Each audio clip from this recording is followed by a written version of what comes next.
My name is Joseph Nyandiko Nyanchama. I'm a motivational speaker.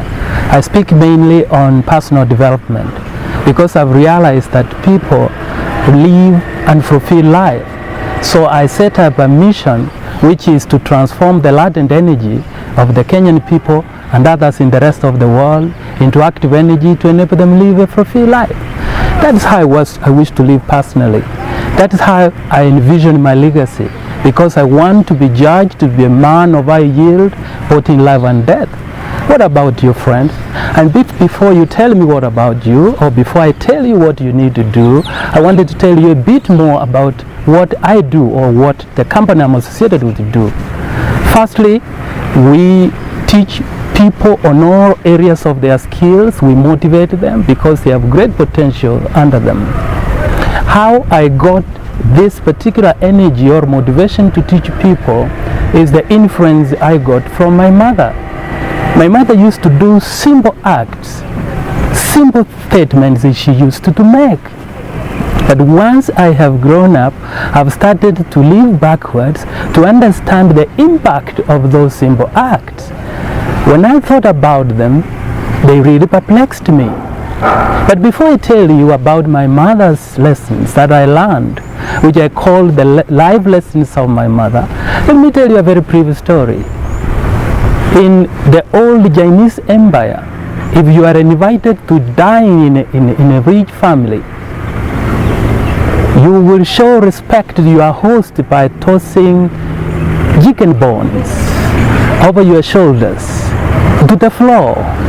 If you do that, according to the kings, then you are showing respect, or you have recognized that he has many servants to be able to tighten the floor or the room. Many of you have been invited to dine in many places, including many posh hotels, but you don't put chicken bones on the floor. But the Chinese Empire, if you are invited there, remember, you throw the chicken bones on the floor as a testament that you recognize your host is a wealthy man. Those are the simple events. Similarly, my mother used to do simple events, simple statements. And when I look at them now, they can change any person's life. That is how I have prepared this lesson, to tell this story so that it is able to impact your life. And if you are ready, therefore, to put your pot in water, to learn more from my mother's acts, please, you are welcome. I know you are the jury and the judge. Let my mother's statement speak.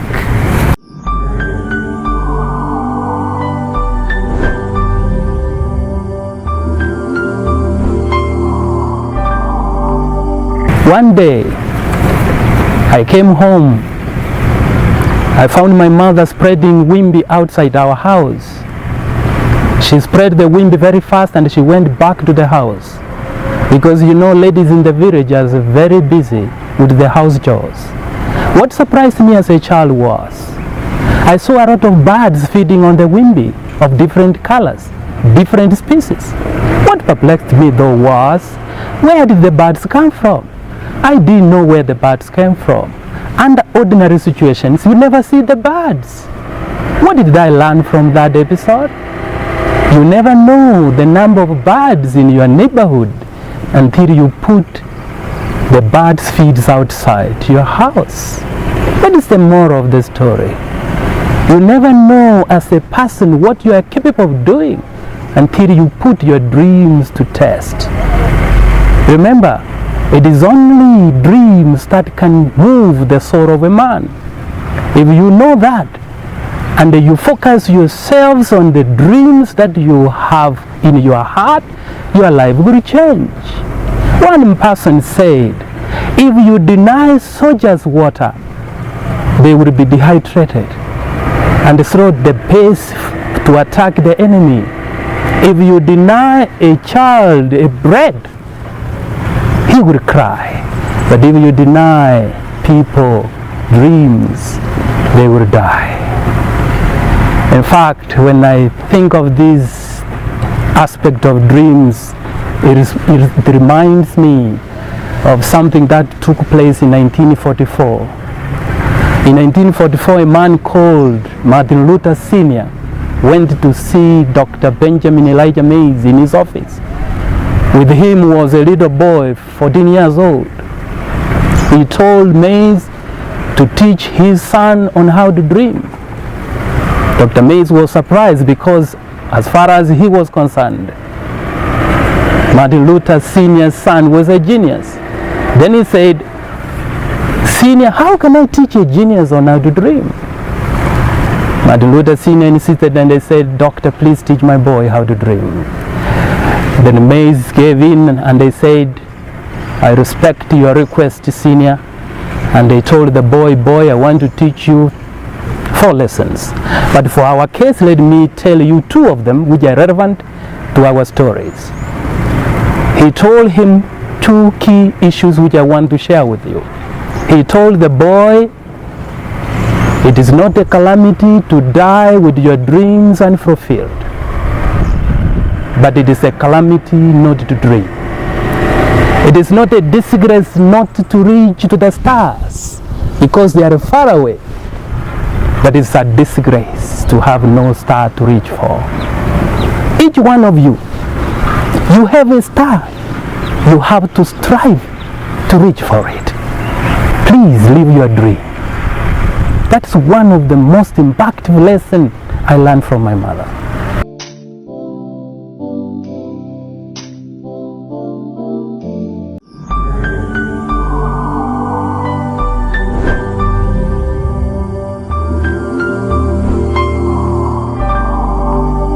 Let's move to lesson 2. You know, we didn't have enough land. We used to lease some land in the neighbors. You know, I come from a place of hills. This place was at the top of the hill. My mother used to wake up very early in the morning. So with us one day, we came late to join her. And she was very annoyed, and she said, "Where have you been?" We told her that, you know, and my brother, that, you know, the hill is so steep. We took time to climb. Then she screamed and said, "What did you expect? Coming on the top of the hill, you have to climb. You have to climb." I learned a lesson, friends, that you cannot drift to the top of the hill. You must climb. And as you climb, you must sweat. In fact, it is not just confined on my mother's thinking. It is even contained in the whole book, the Bible. You must work 6 days a week, and then rest 1 day. So if you overrest, the jungle will overtake the village. If you overrest, the weeds will take the gardens. That's what my mother was saying. You have to work and sweat. But many people relax expecting manners to come to them. It won't happen, friends. Learn from my mother. You cannot drift to the top of the hill. You must climb. But coming down to the valley, my mother so retorted, you can even push yourself and you will roll down the hill. It is easier to go to the valley than to go to the top of the hill. But many people have chosen the easier part. Just trying to get where you have not worked is equivalent trying to roll yourself to the valley. Avoid going to the valley, climb the hill if you want to go to the top. That sweat is necessary for your success, because if you don't sweat and you seek wealth, it is in fact like putting up a house, a permanent house, mixing sand with the cement. That house, I guarantee you, cannot stand. Sweat is the only thing that can cement your wealth. You can now understand what I'm talking about.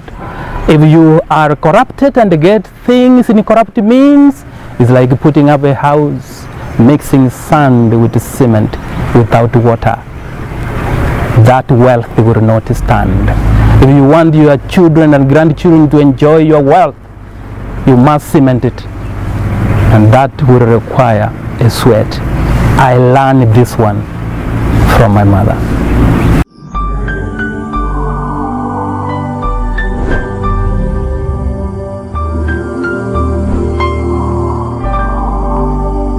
another episode which was very interesting. We were eating. We didn't have chairs, so we were just on the floor eating, enjoying. And then my mother, all of a sudden, after pouring milk, we used to have traditional cows. After having us poured, each one of us, we were quite several brothers, pouring us milk. But they used to warn us, particularly to me, said, hey, watch, the flies may enter into the cup in your milk.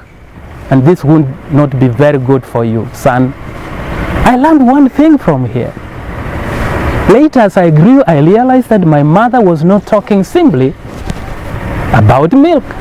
He was simply cautioning me to warn me about my life, to warn me about what I put in my body, what I swallow into my stomach. This is important for people to know.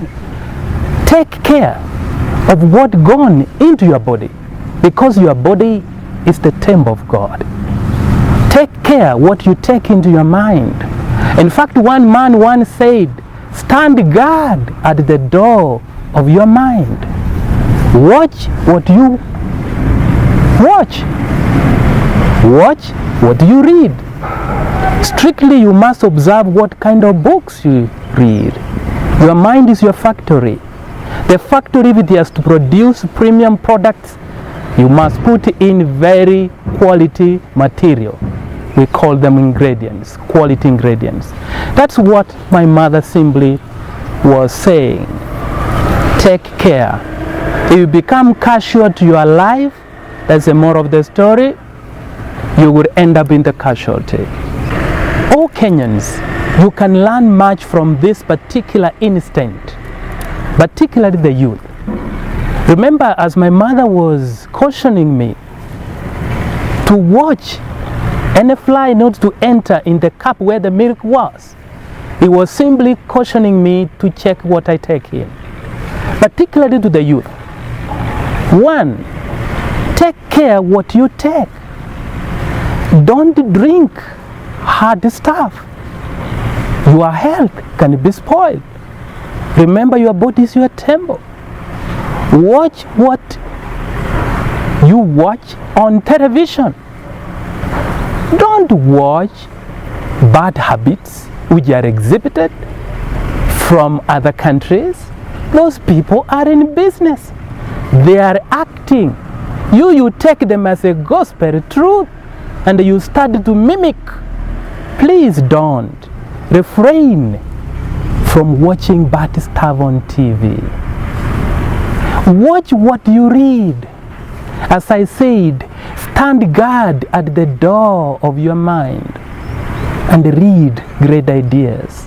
Because if you read great ideas, as stated by Orpha Wendell, who said, man is mind stretched by a new idea, it will never regain its original dimensions. If you take care on what you drink, on what you watch, on what you read, your life will never be the same again. And in fact, this will be a turning point for you. I plead to you to take this session as like a half time. Take me as your coach. Remember, your life is not lost if you have been engaged on similar things. The second half is where the game is won. I know majority of you love football. Remember, a game is won or lost in the second half. If you take into account my mother's lessons, you are going to win this game, the second half. Only if you learn intently what my mother told me.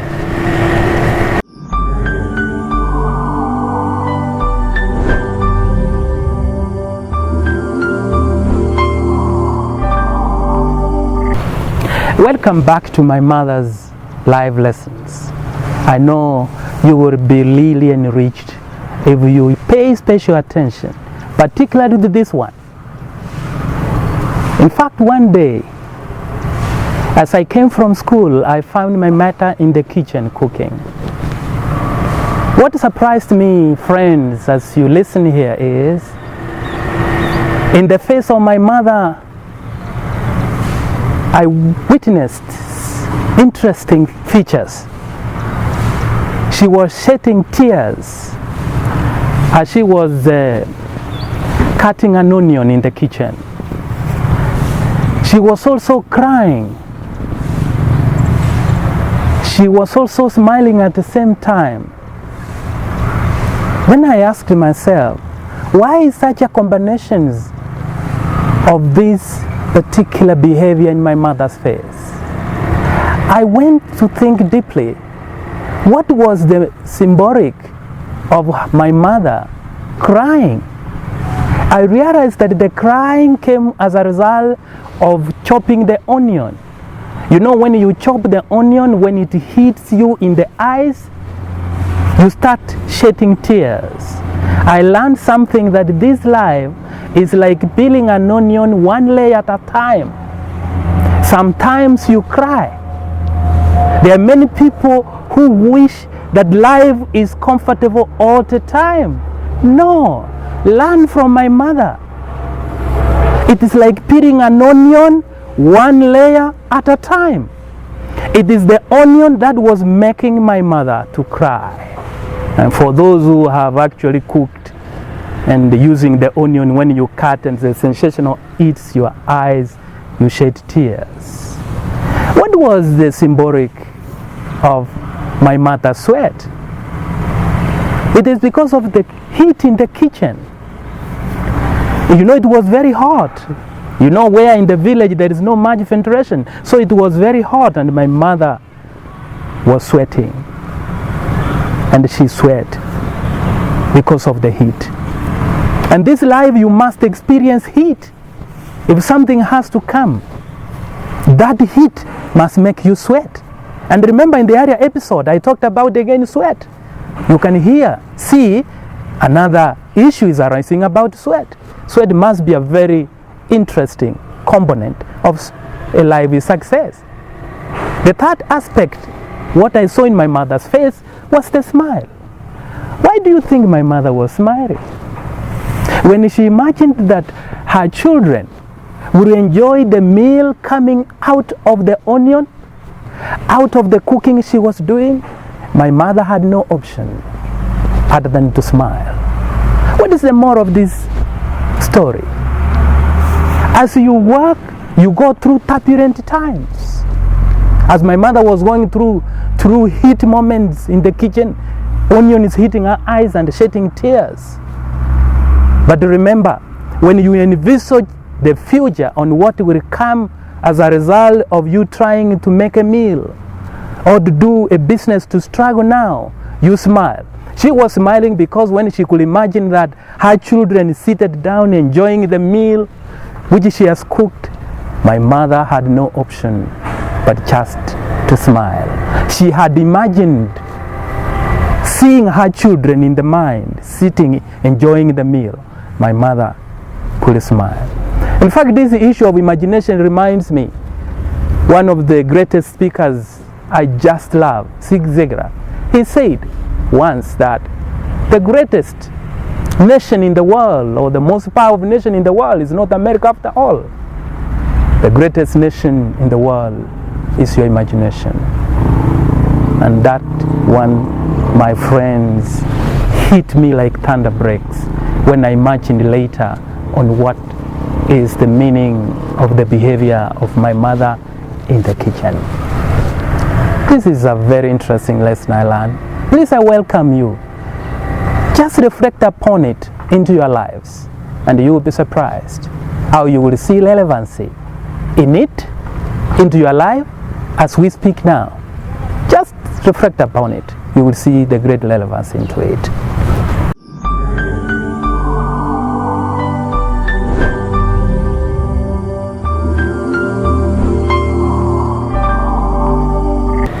One day I came home from high school. This time I was now grown up. I came home, and when I reached home, I found our compound was very dirty. There was overgrown grass, overgrown trees.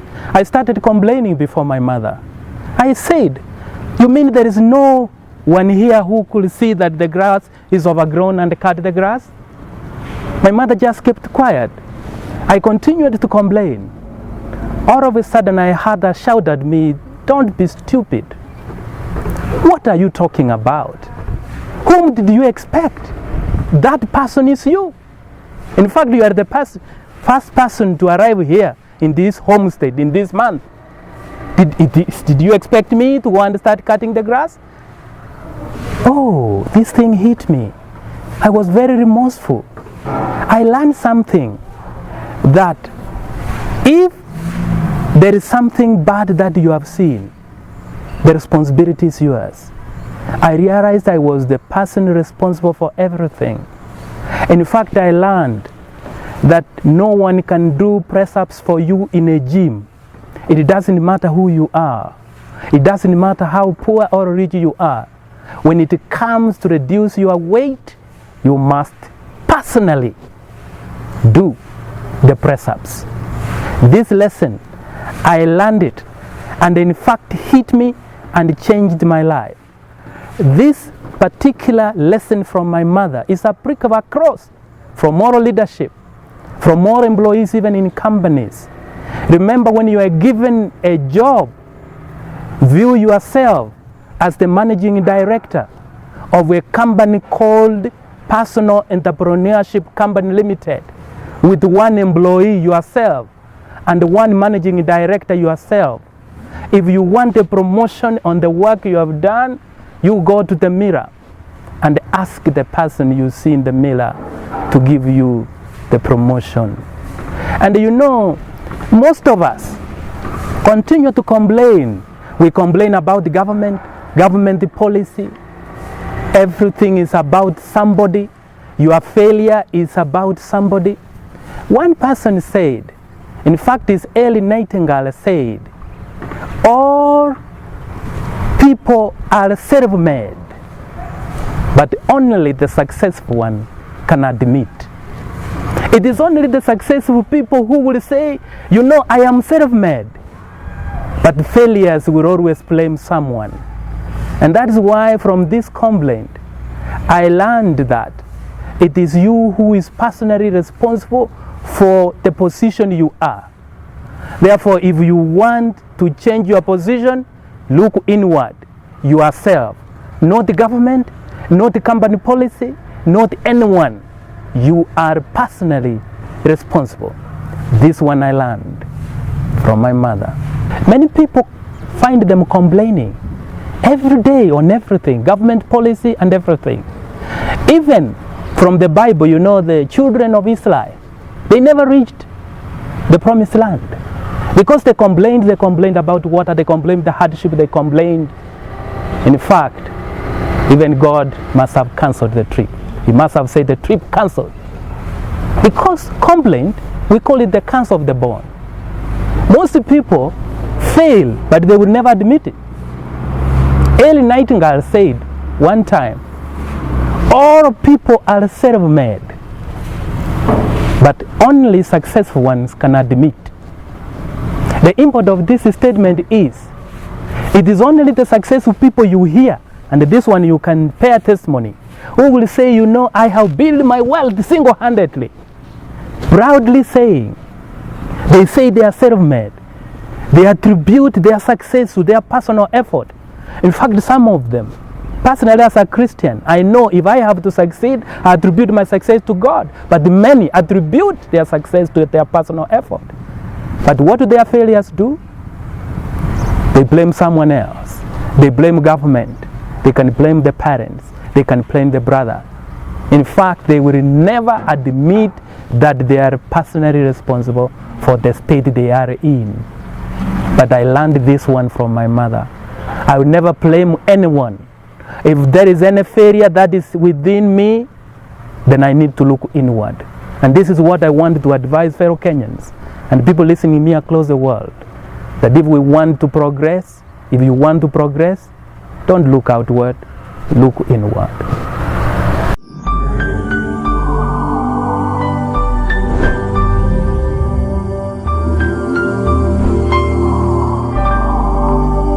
Mother's lessons, really life-changing lessons continues. One day, you see, we missed some vegetables, and my mother had cooked ugali, and then he shared with us 2 bananas each per brother. We were brothers, around 3 of us seated. It was lunch hour. He gave us, each of us, 2 bananas. Where I come from, they are very sweet bananas. You can use the bananas to eat ugali with. So he gave us each. All of a sudden, our neighbor's son came to join us. Then my mother told me, give your friend 1 banana. I said, this boy, I didn't give him 1 for banana. I cut the 2nd banana, and my mother was not happy. She told me, give him the full banana. Why do you cut? What I learned there was, why was I cutting the banana? I had 1 full one.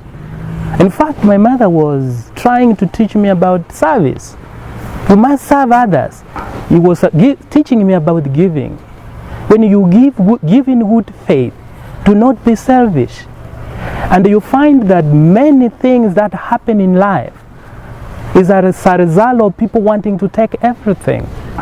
Even the challenge we have in the world about corruption is about this behavior I had before I learned from my mother. Wanting to take everything. Remember, I learned that you do not become a millionaire because you have $1 million shillings in the bank. You become a millionaire because you touch 1 million lives. I wish those people want to take everything from others learn this. I wish those who are corrupt, wanting to grab everything, learn from this lesson. You do not become a millionaire because you have 1 million shillings in the bank. You become a millionaire because you touch and influence 1 million lives. That is an attitude I expect and I believe our leadership should embrace, because I learned it from my mother. In fact, the East have a saying that goes, a little fragrance clings to the hand that gives you roses. That is not the only one. Even if you look around, we have a lot of piped water.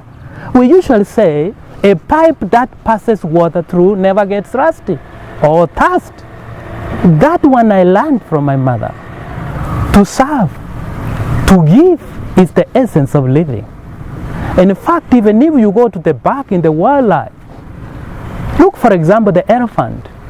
If the elephant does not release to the environment, if it retains the food, it will finally die. It is by releasing to the environment that enables the grass to get green, and it ends eating the same green grass. You can see life is directly associated with living. If all our citizens, fellow citizens, want to live an abundant life, let us learn the virtue of giving.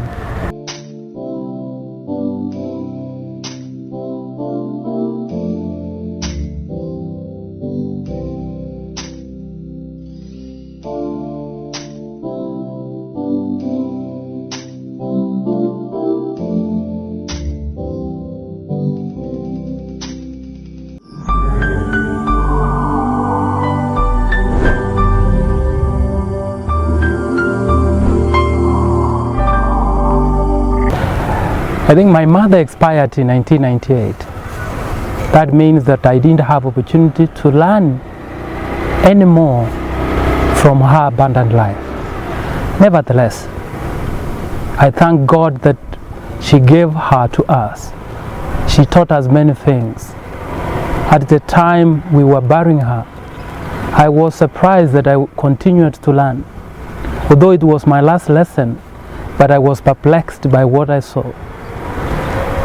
Something I didn't tell you in the previous lessons. My mother was a great tea maker.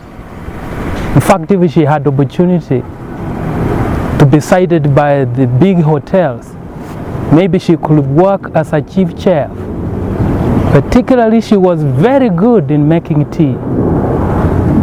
During her funeral, the villagers, the friends, the aunties, and many others who knew her, when the time came to cry, they started to cry, citing how great she was. In fact, the first woman in the village who appeared from the gate cried, citing that my mother was a great person, a great tea maker. She cried so emotionally that we were overwhelmed with emotions as her children.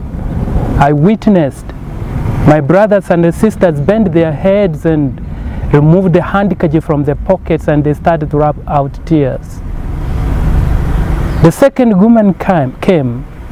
She was also citing how great she was, how she enjoyed tasting my mother's tea. There is a tree outside our house.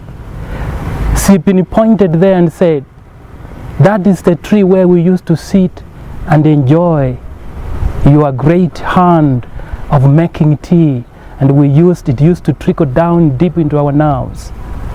Now I was getting impatient, getting surprised that all these women, they are only reciting tea.